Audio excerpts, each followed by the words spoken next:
Hey, I'm Alex Radcliffe from Board Game Co. and today I'm reviewing Spirit Island, one of my favorite games of all time. In my top 50, I just did my top 50 list of 2020, and Spirit Island is going to be a cooperative game that also, not only is it a great cooperative game, it is the game that got me into solo gaming. It is the game that, for the first time when I finally tried it solo, I sat there and said, you know what, solo gaming is actually a whole new world that I have not really been giving my full attention. In the past, when I tried solo games, they were okay and didn't really pull me in. And Spirit Island pulled me in. And Spirit Island, like I said already, is going to be a cooperative and or solo-driven game in which you are playing as the spirits of the island, repelling the invaders as they slowly but surely try to conquer the island. It's going to follow typical cooperative format in the sense that good things happen, bad things happen. You, as the players, as these various spirits in the game, and I have mine all set up with the various tokens on them, so I'll just grab this one from the side.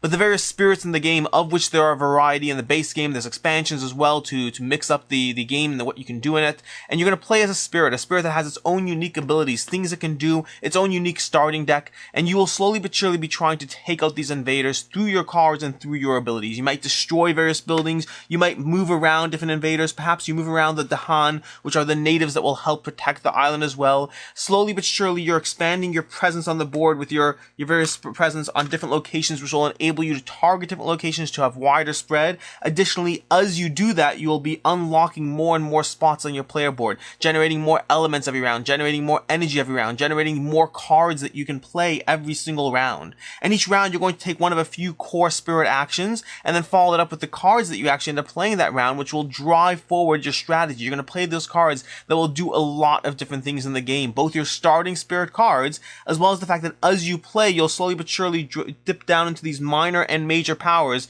picking out 4 cards, taking a look at them, and deciding which of those 4 cards will be added to your deck because, well, this one does defend 6, and I could really use a little bit more defense. And you add that to your deck, so you're slowly but surely developing your spirit. You're developing how you play the game, how each spirit will tackle the challenge that is currently on the table.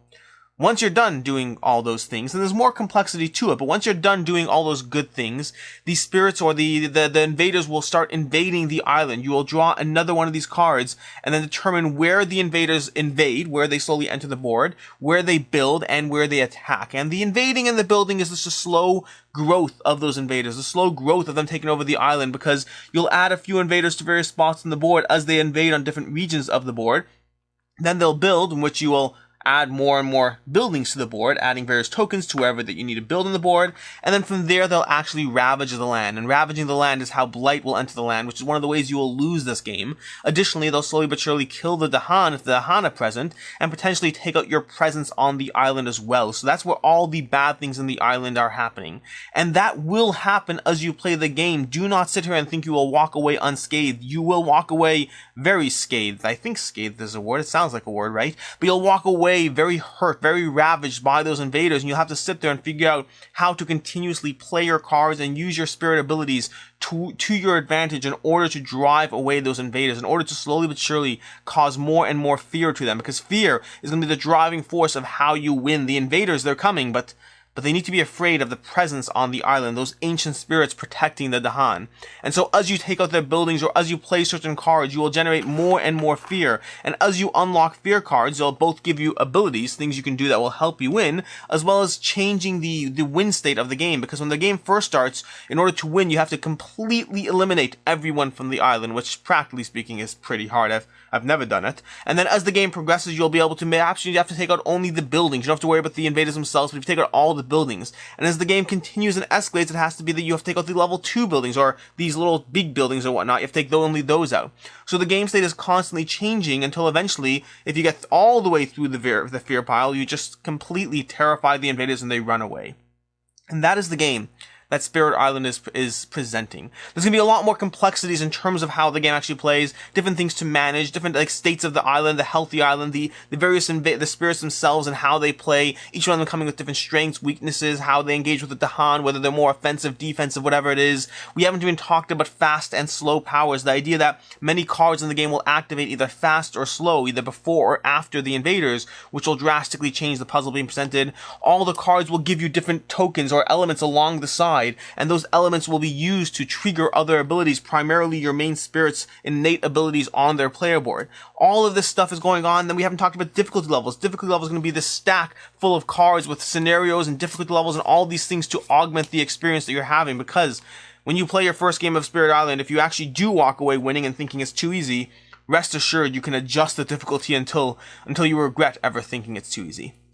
And the art in this game is great, and the unique spirits are so much fun. The base game alone comes with a variety of unique spirits, each of which plays drastically differently. Their starting cards will drive their strategy, and then yes, it's true, they all have the same common pool of cards, but the combination of their player board, the starting cards, the unique abilities, all those things, combined with mixing the minor and major powers that are the same across the set into a strategy you have to meld. Everything is completely unique in the way it's presented in the game. It plays well solo, it plays well with 2 or 3 players, and additionally, I should say solo, it plays well true solo as well. True solo is when you play a single spirit, because you could play multiple spirits if you like the increasing headache that more and more options will present, or you could play as a single spirit. Every single spirit presents its own challenge, because it's one thing to play with a 2-player game with an aggressive spirit and a defensive spirit, but trying to win a single-player game, a single spirit playing as a defensive spirit can be an interesting challenge in and of itself, because sure, you can survive, but unless you're taking out the invaders, they'll eventually overcome you, and so building out your deck becomes more and more powerful. Each spirit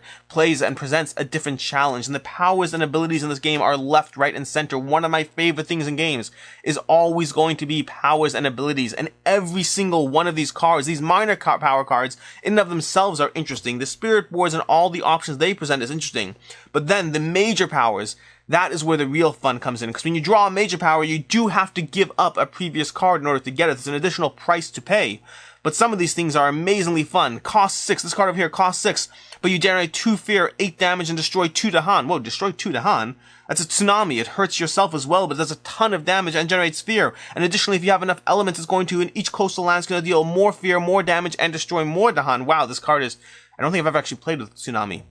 But these major powers are going to give you so many powerful things you can do on your turn. And being able to trigger these increasingly more powerful cards and abilities is just part of the fun challenge that Spirit Island brings to the table. That aspect of seeing all the damage you can do, the fear you can inflict, the movement you can cause by pushing spirits, by pushing invaders here, pushing Dahan there, adding your presence there, and then suddenly doing 10 damage and 3 fear and this and that. Those powers and abilities across the cards, spirits, and everything in this game is so much fun. The variable difficulty, like I said, is a huge part of the game, because the game does a great job at always feeling difficult. Even when you're winning, even when it's a game that you clearly have in the pocket, the game manages to feel difficult because those invaders keep multiplying, they keep adding to the board, and sure, you may actually be about to win the game and yet you feel beat down, which is a huge thing for me, because for me, I always say cooperative games, they have to be in such a way, they have to be designed in such a way that when you win the game, you feel like you could have lost, and when you lose the game, you feel like you could have won. And Spirit Island, even when it's an easy game, it still manages to feel like you are fighting back the whole time because of those invaders on the board.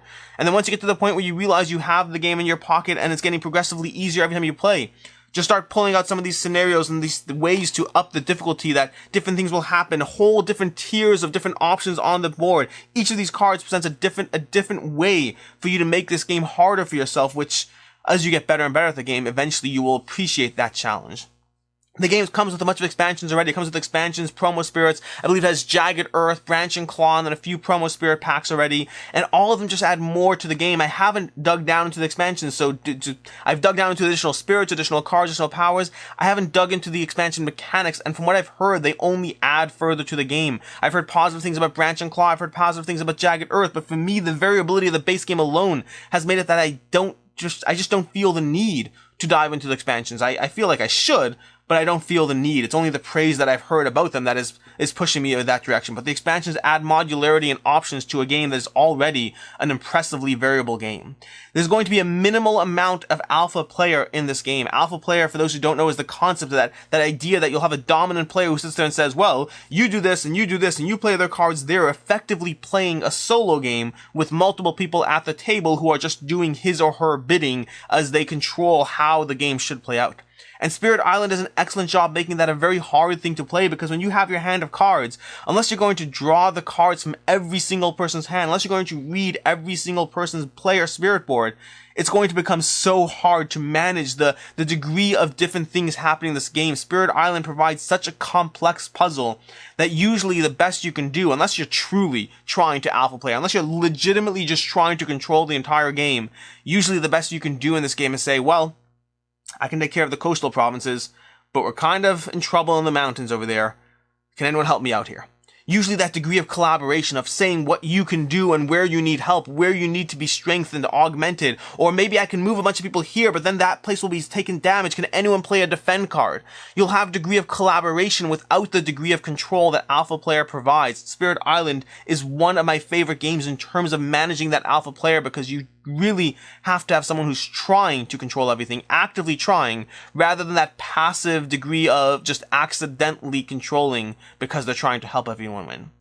As far as things I don't like about Spirit Island, there's not a lot, but the first is going to be I am not a fan of any of these miniatures. I've actually looked around for deluxeified extras and haven't found anything that I've been happy with yet.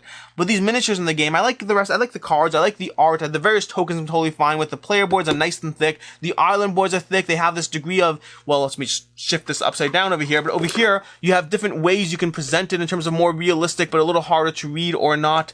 But what I don't like in this game is I do not like the miniatures in this game. These little explorers feel like chintzy little nothing. It's one of the worst degrees of miniatures I've seen, and they're not even functional. You're supposed to turn these miniatures, these buildings, on their side and then rotate them as they take damage to track the fact that these buildings take 3 damage, and it works, but it's not intuitive and not easy, and you constantly have to explain, and it's usually a little easier to just kind of memorize how much damage everything has taken.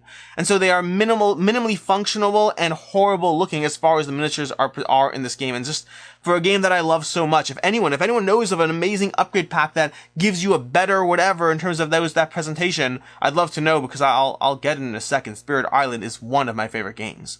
And then lastly, the only other thing I could say I really don't like about this game is it's very crazy at higher player counts. At 1, it's excellent. At 2, it's excellent. At 3, it's a little bit more chaotic, but still a lot of fun. But then at 4 or 5, I find that it just becomes a bit of a mess, a bit of a slog, too much to control, and you end up feeling like you're losing any degree of accountability, and more just kind of just playing cards and hoping for the best. Now, I'm sure there are those who can have excellent 4-player games and excellent 5-player games. For myself, at higher player counts, it has been a bit of a mess in terms of trying to manage how the game actually plays out, but to each their own.